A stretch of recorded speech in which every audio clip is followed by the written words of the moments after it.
ఉద్వేగం 1954లో మన కేసీఆర్ గారు పుట్టారు. ఇప్పుడు 2024 25వ సంవత్సరం. అంటే కేసీఆర్ గారు పుట్టిన రెండేళ్లకే ఉన్న తెలంగాణను ఆంధ్రలో కలిపింది ఆనాటి కాంగ్రెస్ పార్టీ. 1969లో మలిదశ తెలంగాణ ఉద్యమం వచ్చినాడు కేసీఆర్ గారి వయసు 15 సంవత్సరాలు. 15 సంవత్సరాల వయసులో ఆనాడు 69 తెలంగాణ ఉద్యమంలో పాల్గొని జై తెలంగాణ అని పోరాడిన నాయకుడు కేసీఆర్. ఆ తర్వాత తెలంగాణ ప్రాంత నాయకులు ఇష్టమున్నా లేకపోయినా ఆ ఆంధ్ర పాలకుల పార్టీల చేతుల్లో వీళ్ళందరూ కూడా పనిచేస్తూ వచ్చారు. కేసీఆర్ గారు కూడా తెలుగుదేశంలో పనిచేశారు.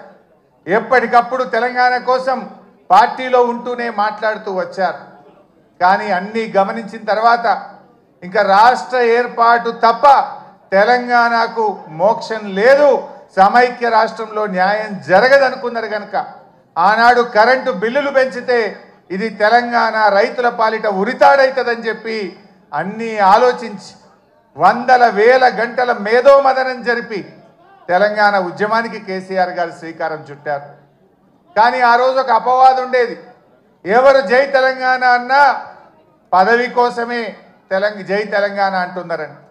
69కి 2001 మధ్య అనేక మంది నాయకులు జై తెలంగాణ అని ఉద్యమాన్ని ప్రారంభించుడు, పదవి రాగానే మధ్యలో వదిలిపెట్టుడు. దానివల్ల ప్రజల్లో ఒక అపనమ్మకం, ఎవరైనా పదవి కోసమే చేస్తారు అనేటువంటి ఒక అపనమ్మకం ఏర్పడ్డది.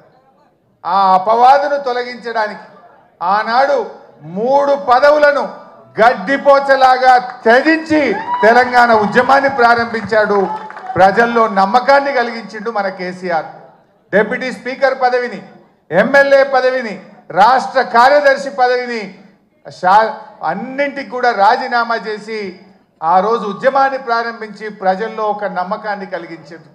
ప్రొఫెసర్ జయశంకర్ గారు మాతో అనేవాడు, ఎప్పుడన్నా మేము మాట్లాడితే నాకు కేసీఆర్ మీద సంపూర్ణమైన విశ్వాసం ఉంది, ఈయన నాయకత్వంలో తెలంగాణ వస్తుందని నేను నమ్మిన కనుక కేసీఆర్ వెంట నడుస్తున్నా, కేసీఆర్ను ఆశీర్వదిస్తున్నా అని జయశంకర్ గారు చెప్పారు. అంటే అట్లా జయశంకర్ లాంటి ఎంతోమంది మేధావులు కేసీఆర్ గారి మీద విశ్వాసంతో వారితో కలిసి నడిచిండ్రు. ఆ నమ్మకాన్ని కూడా కేసీఆర్ గారు నిలబెట్టిండ్రు. మనకు తెలుసు, నా అదృష్టం 2001 నుంచి కూడా కేసీఆర్తో పనిచేసే అదృష్టం నాకు దొరికింది. నేను చూసేవాడిని కేసీఆర్ ఎంత మదన పడేవాడో, ఎంత బాధపడేవాడో దగ్గరగా చూసేవాడిని. కొంతమంది కేసీఆర్ గారి మీద వ్యక్తిత్వ హననానికి పాల్పడేవారు.